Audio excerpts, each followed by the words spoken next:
ไปเบิงที่จังหวัดอุบลราชธานีครับได้มีการจัดงานใหญ่อีกหนึ่งงานนะครับนั่นก็คือวันสมาธิโลกครับขับเคลื่อนสู่เมืองแห่งธรรมเมืองกรรมฐานโลกเชื่อมพลังท้องถิ่นสู่สากลจุดเทียนธรรมแสงแห่งสติแสงแห่งสันติภาพครับที่วัดพระธาตุหนองบัวอำเภอเมืองจังหวัดอุบลราชธานีได้มีการจัดงานวันสมาธิโลกขับเคลื่อนอุบลราชธานีสู่เมืองแห่งธรรมเมืองกรรมฐานโลกเชื่อมพลังท้องถิ่นสู่สากลขึ้นโดยมีนายสมมาตรโพธิครับรองผู้ว่าราชการจังหวัดอุบลราชธานีร่วมด้วยดรสิริพรจันทนะสกุลวงศ์คณบดีคณะรัฐศาสตร์มหาวิทยาลัยอุบลราชธานีหัวหน้าส่วนราชการครับประธานที่ปรึกษามูลนิธิหลวงปู่มั่นภูริทัตโต150 ปีชาตการจังหวัดอุบลราชธานี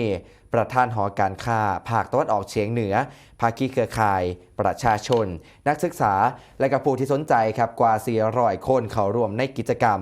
ประกาศปฏิญาณนะครับความร่วมมือเพื่อสนับสนุนวันสมาธิโลกและการฝึกปฏิบัติสมาธินานาชาติสวดมนต์ไหว้พระกล่าวสมุทยานิกถา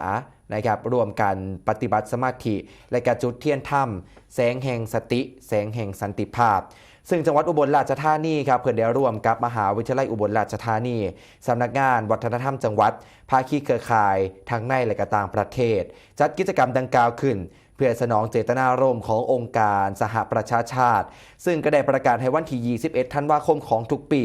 เป็นวันสมาธิโลกกับเคลื่อนโครงการอุบลราชธานีเมืองแห่งธรรมเมืองกรรมฐานโลกส่งเสริมการฝึกสมาธิสติและการเจริญภาวนา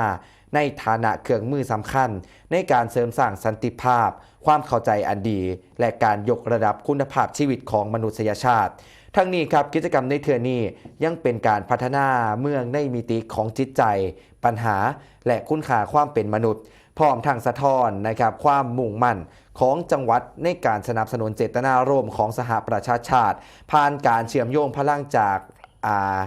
ระดับท้องถิ่นสู่ระดับโลกอีกนำครับ